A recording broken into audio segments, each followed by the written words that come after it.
Y mire, vamos a ver lo que nos dice la palabra del Señor allí en el libro, en la carta del apóstol Pablo a los Filipenses. Vamos a ver ahí este pasaje, capítulo 1, y mire lo que dice ahí la palabra del Señor, verso 12 en adelante. Vamos a verlo desde el verso 12 en adelante.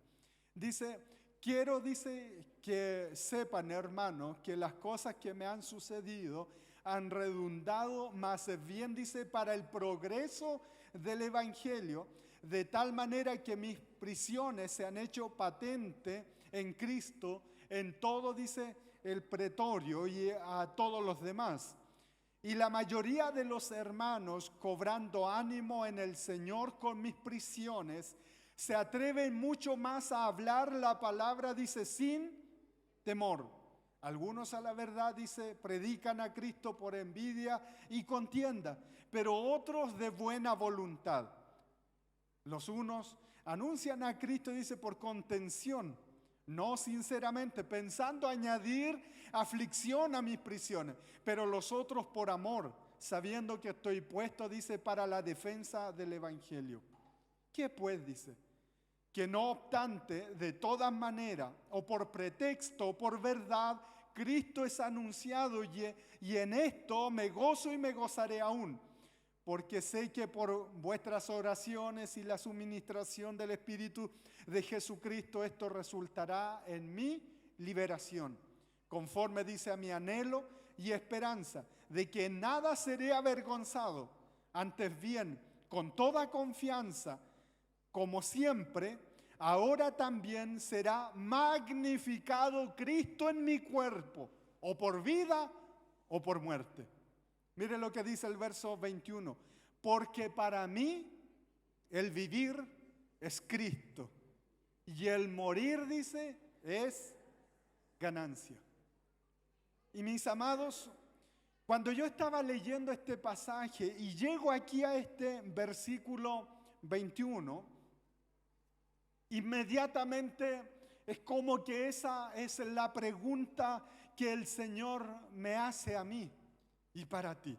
Si la palabra dice, el apóstol Pablo dice, porque para mí el vivir es Cristo. Y cuando estaba viendo eso, y para ti. Y esa es la pregunta que yo les hago también a ustedes a esta hora. Para ustedes, ¿quién es? Mis amados, uno a veces se hace una idea equivocada de las personas cuando las conoce, pero así de lejos. A veces uno ve a una persona que es seria y uno dice, debe ser enojón, ¿verdad?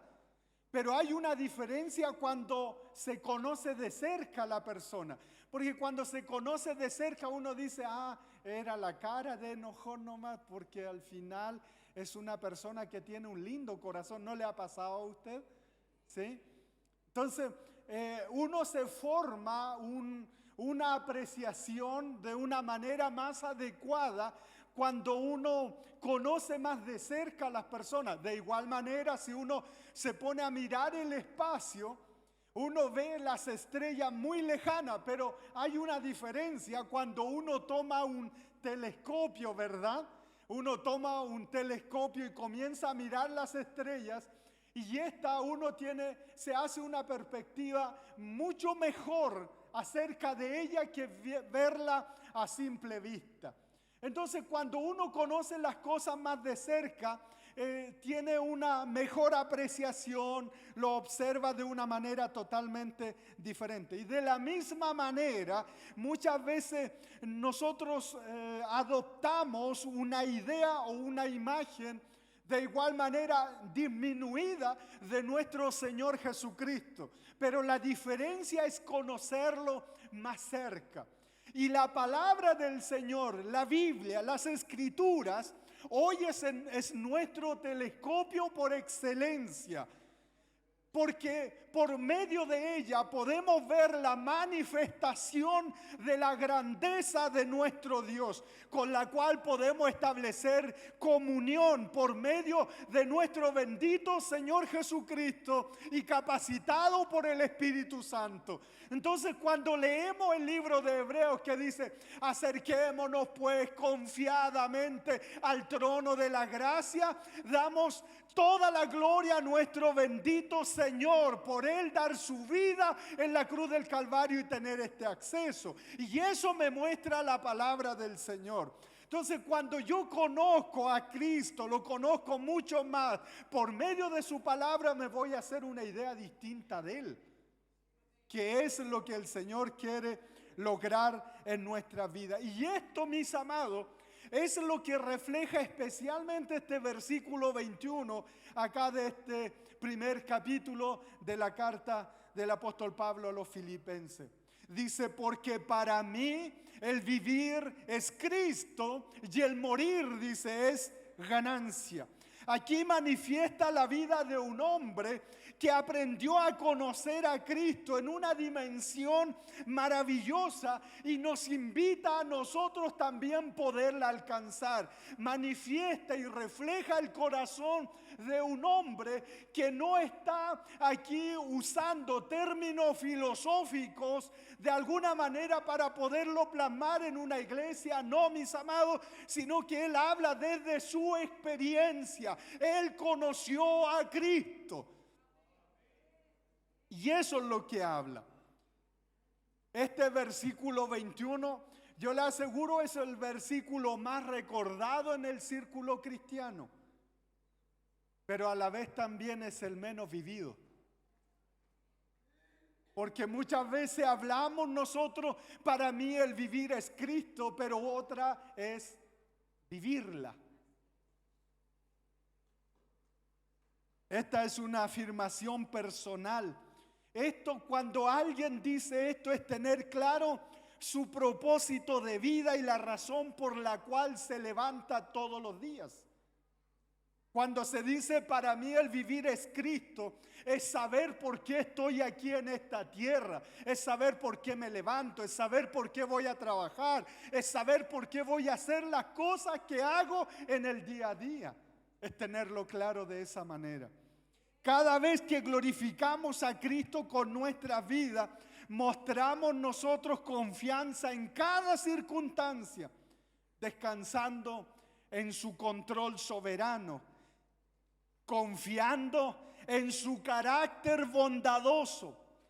Y de esa manera estamos contribuyendo a que otros también puedan percibir en realidad al Dios que nosotros servimos. Pablo deseaba exaltar el nombre de nuestro Señor Jesucristo aún en su propio cuerpo. Él dice: ya sea por vida o por muerte.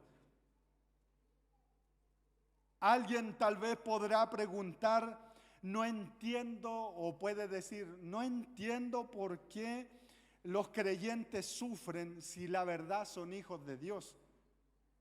¿Por qué nos enfermamos si somos hijos de Dios?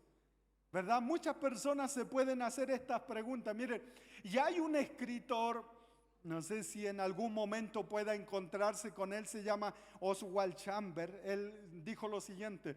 Él dice: el sufrimiento es la herencia del malo, es la herencia del que se arrepiente y fue la herencia de nuestro Señor Jesucristo. Lo dijo así. Y mire lo que sigue diciendo. Cada uno de ellos terminó en la cruz. El ladrón malo fue crucificado, el ladrón arrepentido fue crucificado, y más aún, el Hijo de Dios fue crucificado. Por lo que esto nos da a nosotros un panorama, dice, amplio de distribución del sufrimiento, dice este varón. Ahora, el egocentrismo humano solamente es destruido, mis estimados, cuando se logra comprender cuánto se pagó por nuestra redención de vida para heredar nosotros el reino de los cielos. Cuando yo entiendo el precio que se pagó por mí, eso va a ser una motivación para vivir mi vida el día a día y va a someter mi ego humano. Hace un rato atrás cantábamos una hermosa alabanza y dice: no hay nadie más importante que Jesús. Y eso es una verdad. No hay nadie más importante que Él. Todos nosotros palidecemos delante de su presencia. Mientras lo cantábamos, yo le decía: Señor, sin ti, Huentecol no es nadie, nadie. Es su gracia maravillosa la que nos alcanzó. Ahora, ¿cuán conscientes estamos de nuestra redención? ¿Cuán consciente? Un verdadero entendimiento del Evangelio resultará en una entrega mayor a la persona de Jesucristo. Entonces, cuando yo profundizo en el Evangelio, voy a entender el Evangelio y esto significará una mayor profundidad con nuestro bendito Señor. Lo que Pablo sentía en relación a su vida en prisión, de igual manera no era distinta a la que él pudiese sentir estando libre. Para él era lo mismo, glorificar a Cristo, vivir para Cristo. Por eso dice: quiero que sepan, hermanos, de las cosas que me han sucedido, han redundado más bien para el progreso del Evangelio, dice. Pocos son los creyentes, mis amados, que logran comprender de alguna manera estas cosas. Porque como un hombre como él, mis amados, puede tener el mismo deseo de partir de este mundo como también quedarse. Es decir, una persona que, mire, si me muero, me muero. Y si vivo, vivo. Le da lo mismo. Dice: total, lo vivo para mi Señor. Él tiene el control de mi vida. Le da lo mismo. Pero quiere vivirlo con intensidad para su Señor. Pocas personas pueden de alguna manera, mis amados, tener esta verdad en su vida. Mire, ¿cómo un hombre puede tener de igual manera la misma esperanza, rodeado de amigos, pero a la vez también estar solo? Es decir, las circunstancias no empañan su relación con Cristo. Puede estar rodeado de gente, pero a la vez también todas esas amistades lo dejan solo. Pero esa persona sigue con esa misma esperanza en su Señor. ¿Qué es lo que hace que un hombre sea así? Eso es pasión por Cristo. ¿Cómo un hombre, mis amados, puede tener la misma intensidad de vida al principio de su llamado como al final? Pueden pasar años. Y puede pasar de todo, complicaciones, dificultades, pero esa misma llama que fue encendida años atrás, hoy a lo mejor andan con un bastón, pero son igual que Caleb, viejitos aniñados, ¿verdad? Choros ahí en el Evangelio, incentivando a otros. ¿Qué es lo que hace eso, mis amados? Es porque ellos han comprendido quién es Cristo para su vida, quién es Él para su vida.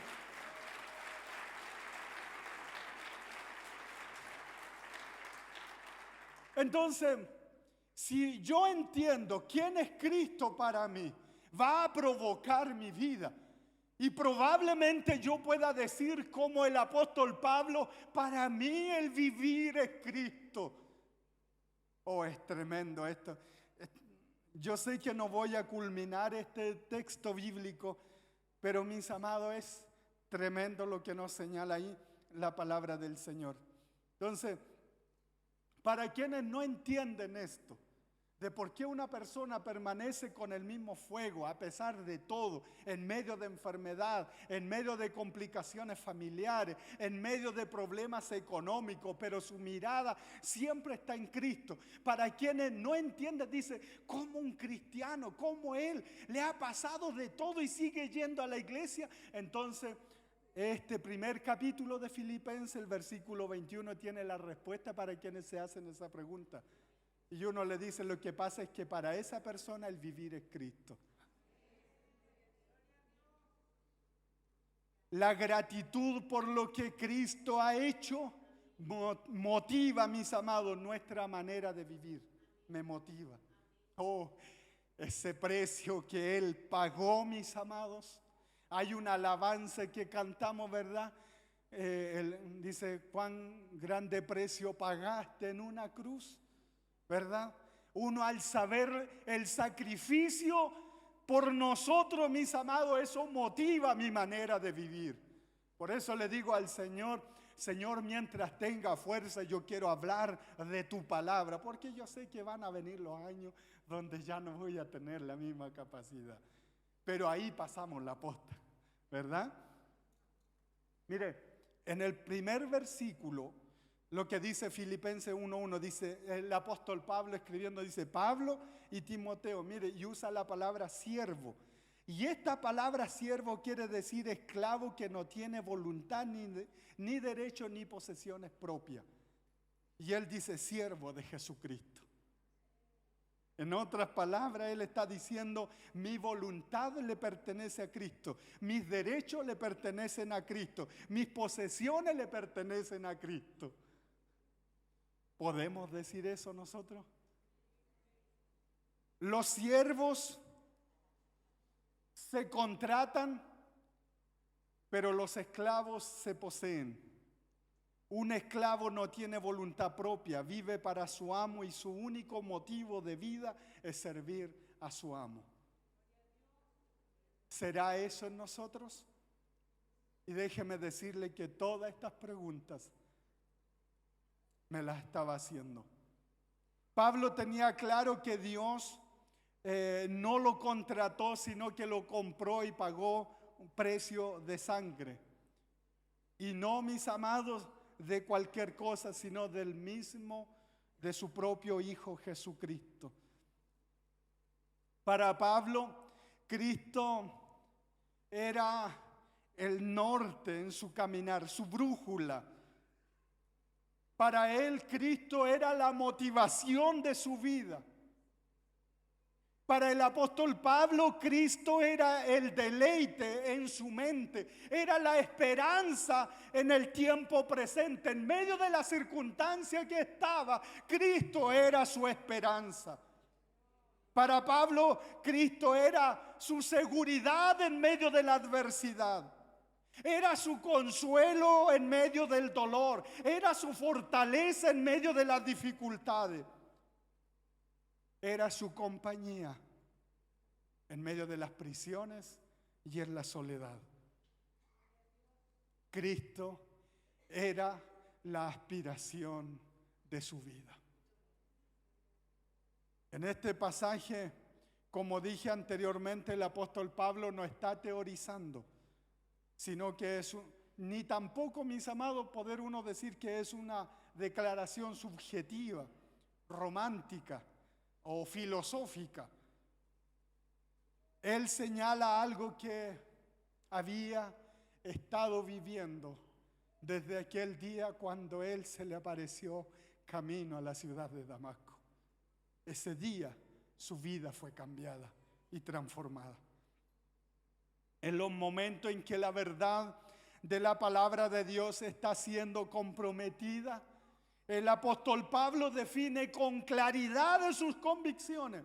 Él dice, algunos pueden predicar por envidia, por contienda. No es que nosotros tenemos la iglesia más grande, no es que nosotros tenemos, ¿verdad?, más gente, no es que nosotros estamos haciendo acá. Mire, la gente, los demás pueden estar haciendo ese tipo de competencia y barbaridad. Pero para el apóstol Pablo, mis amados, aquí él define sus convicciones. Él las define y saben, a veces pareciera percibir del apóstol Pablo usando las palabras que le dijo Josué al pueblo de Israel. En otras palabras, diciéndole, yo no sé ustedes, pero yo y mi casa serviremos al Señor, le serviremos a Él glorificaremos.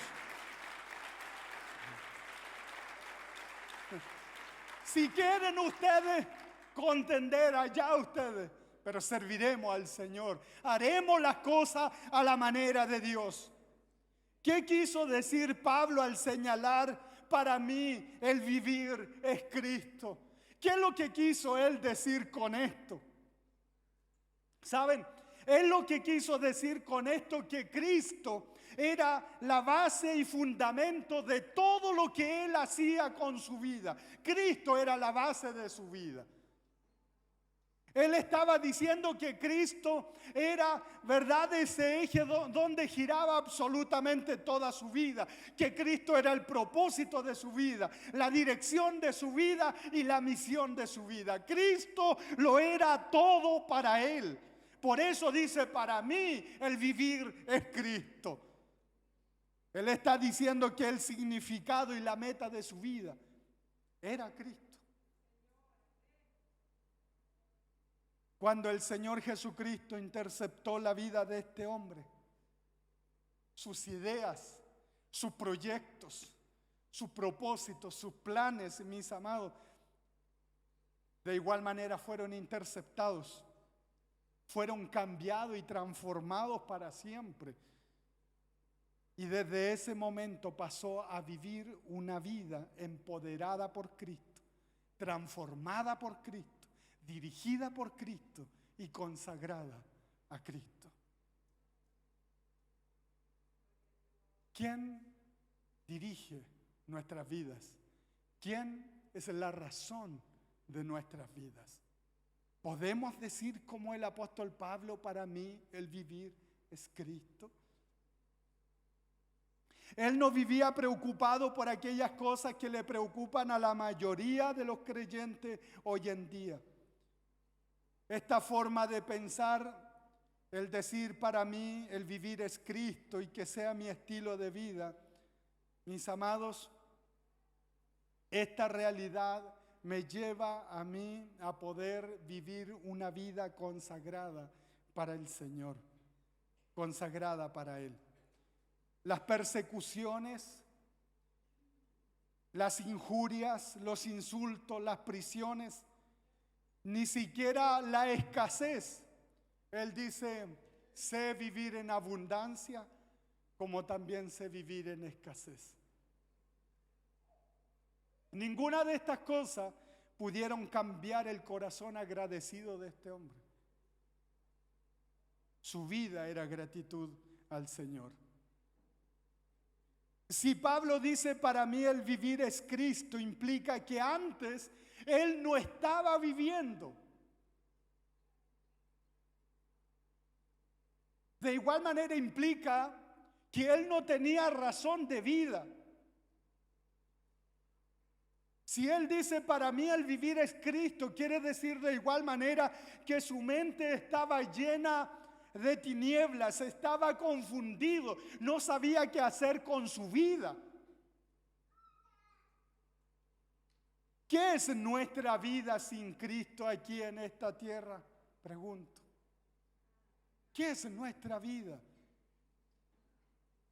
Si te sacaran a Cristo, ¿qué harías con tu vida? A lo mejor alguien diría, chipe libre, gloria a Dios.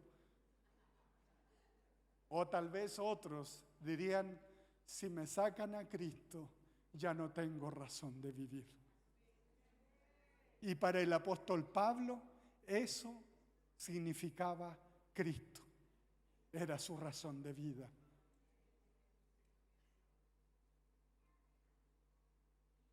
Solo una sombra, no una realidad. Así era nuestra vida, una apariencia. Vivíamos vidas estériles, vacías. Porque dice la palabra del Señor que estábamos en delitos y en pecado. Por lo mismo el apóstol Pablo, al hacer esta afirmación, nos está señalando a nosotros que existe un estilo de vida mucho más dichoso que vivir de acuerdo a la visión y las cosas que esta tierra pueda dar, que hay algo mucho más. Y lo que me presenta acá a mí, la palabra del Señor, son valores de la vida eterna, estipulada en la palabra del Señor. Hay algo más por la cual vivir. No se puede vivir una vida eterna de acuerdo a los principios temporales de esta tierra, como lo hacen las religiones. Si nuestro llamado es santo, entonces debemos vivir a la altura de la santidad, de manera que nuestra manera de vivir sea digno del Dios que nosotros decimos representar como sus hijos. Nuestro andar, mi manera de vivir debe pesar lo mismo que nuestro llamado. Si Él nos llamó, mis amados, mi andar, mi estilo de vida debe ser consecuente. En este pasaje tenemos a un hombre que ha renunciado por completo a sus más profundos deseos personales por amor a Cristo. El apóstol Pablo había tomado una decisión en su vida, una decisión radical. Sabía que no se trataba de una conveniencia para él, no se trataba de sus propias proyecciones como apóstol, no era su causa la que él estaba llevando adelante, tampoco era su meta, sus propios objetivos. No lo era.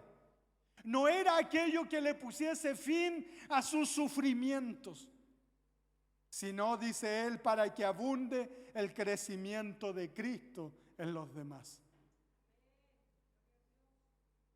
A veces nosotros quisiéramos construir nuestro propio castillo, pero ¿quiénes somos sin Cristo? Que el Señor permita que nuestras vidas tengan como centro, tengan como fundamento Cristo Jesús, que Él lo sea. Toda su vida estaba centrada en Cristo, sus motivaciones, sus esperanzas, su pasado, su presente, su futuro, todo estaba en Cristo. Por eso dice, para mí el vivir es Cristo. ¿Se da cuenta que no es una simple frase? Yo le preguntaba a los estudiantes allá hace unos días atrás, les preguntaba esto: ¿en tu futuro está Cristo? ¿En tu carrera está Cristo? ¿En tu trabajo está Cristo? ¿En tu familia está Cristo?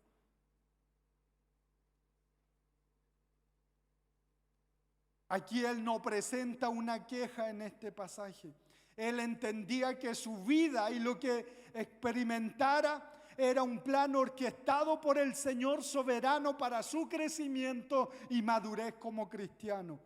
Pablo quiere que sus lectores amen a Cristo, progresen, avancen, maduren, que vivan la vida con gozo. Solo el verdadero cristiano puede vivir con gozo en medio de una sociedad cambiante y en medio de un mundo lleno de sinsabores, mis amados. Solo el cristiano lo puede vivir con gozo, el cristiano.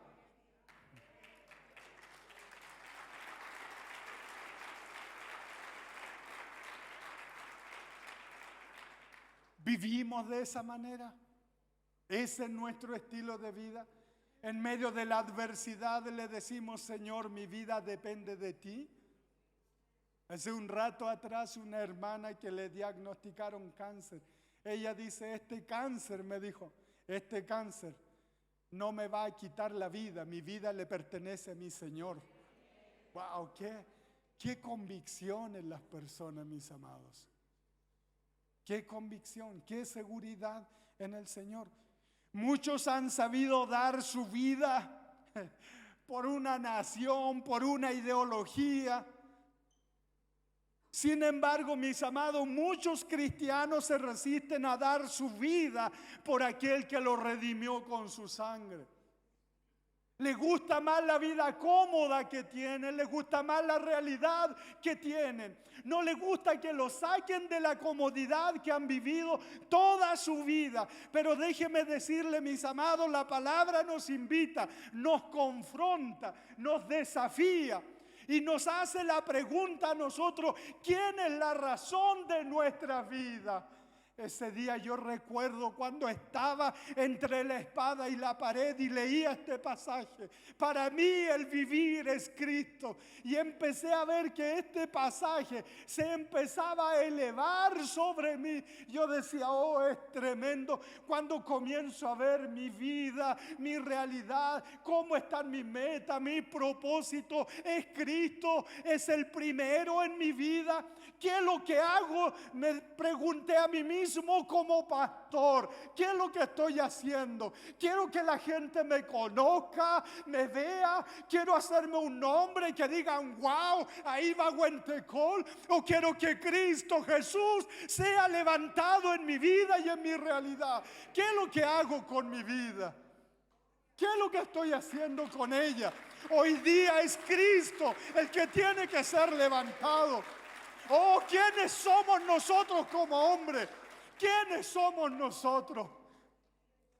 Mientras cantábamos delante, yo le decía, yo era un tizón ardiendo, pero tú me rescataste. Tú me rescataste, por eso tú eres la persona más importante para mi vida. Tú lo eres, Señor. Cuando Cristo lo es todo para nosotros, vamos a aprender a vivir la vida cristiana de verdad. ¿Cómo hemos estado viviendo? La razón de ser de nuestra vida se confirma aquí en este versículo. Si ustedes quieren saber cómo se vive la vida cristiana, vean este versículo. Dejen que esta palabra les hable y les ministre. Y pregúntense si para ustedes el vivir es Cristo, así como me lo pregunto todos los días. Lo que estoy haciendo, para dónde voy, para mí el vivir es Cristo. Con este versículo deberíamos evaluarnos, preguntarnos, cuestionarnos y tomar resoluciones, tomar decisiones, ¿verdad? Confrontarnos hasta que sea nuestra vida, mis amados, esta vida que tenemos, que lo que nosotros hacemos y al decir esto no sea una mera declaración emocional en nuestra boca o romántica que podamos hacer como cristianos, sino que se encarne en todo mi ser, que yo pueda decir, mis amados, lo que dice la palabra del Señor, para mí el vivir es Cristo. ¿Quién es la razón de su vida? La palabra del Señor dice, en Él estaba la vida, y la vida era luz de los hombres. El profeta Jeremías dijo, Él es la fuente de vida. Él es la fuente de vida. ¿Quién es para usted? ¿Es Él la razón de su vida? ¿Vive para Él? Cada momento de su vida, todo lo que hace, lo hace para su gloria. Todo lo que hacen, su trabajo, sus estudios, cuando tiene que dar un examen, todo lo hace porque su vida le pertenece a Él. Si queremos nosotros servir a nuestro Señor, debemos aprender a confrontarnos con este versículo. Aprender a confrontar mi vida es mirarme de frente y evaluarme, examinarme. ¿Cómo estoy viviendo mi vida cristiana? Entonces ahí, mis amados, cuando yo tengo eso, todo lo que haga, para donde vaya, mis motivaciones, el trabajo que haga. Hoy día es culto misionero, hablamos de nuestros misioneros que han salido, ¿verdad? De la familia Álvarez, hay una dama que se llama Ruth. Ella, mis amados, se empapó del Señor. Esta dama se empapó del Señor. Y sabe, quiso estudiar inglés. Se licenció como profesora de inglés.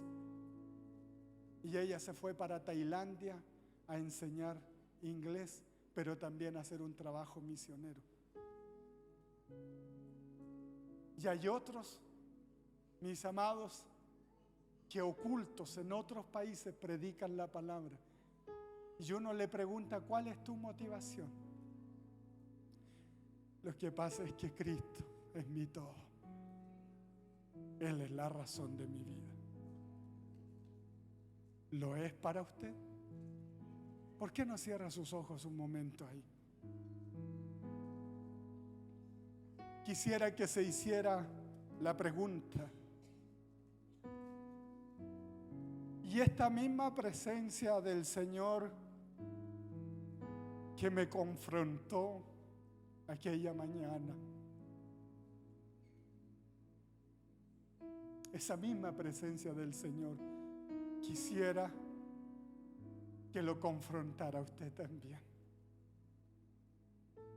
Y que pueda haber una respuesta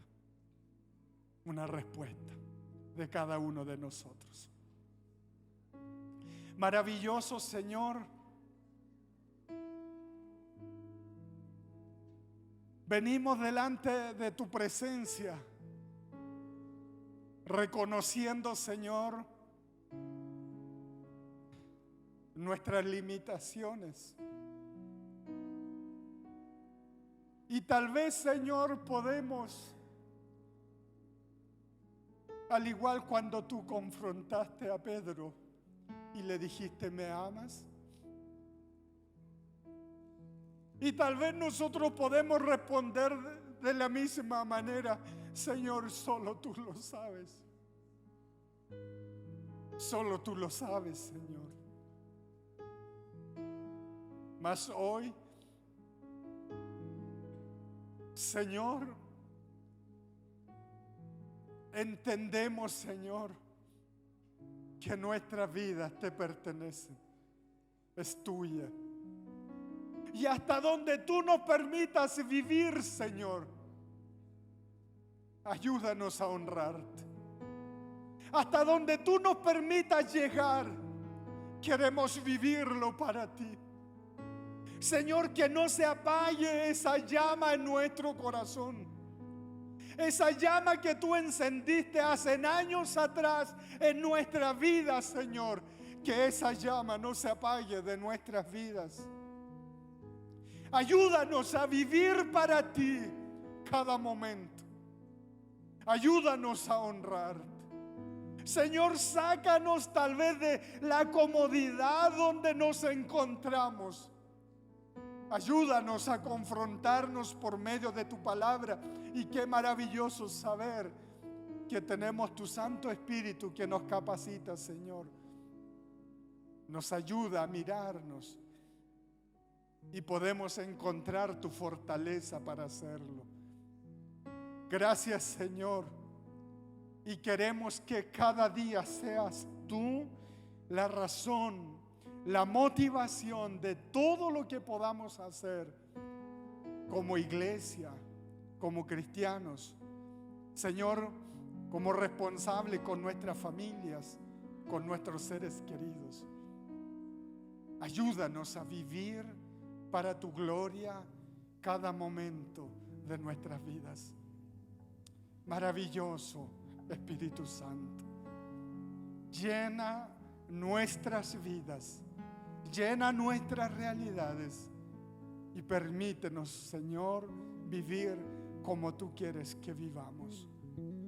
Señor, tal vez muchos de nosotros probablemente, Señor, no tengamos la capacidad que otros tienen de ir a otros países y compartir de tu palabra. Pero, Señor, ayúdanos a mantener este fuego encendido, Señor, y poder, Dios eterno, ser de aquellos, Señor, que se alinean con tu obra en todo sentido, Señor.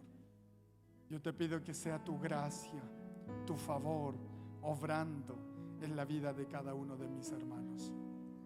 Señor, enciende ese fuego y que seas tú la razón de su vida, donde quiera que vayan, donde quiera que se encuentren, Señor. Tu gracia y tu favor sea sobre sus vidas. Precioso Señor, te adoramos a ti, te bendecimos, Señor. Gracias, Señor. ¿Por qué no se ponen de pie?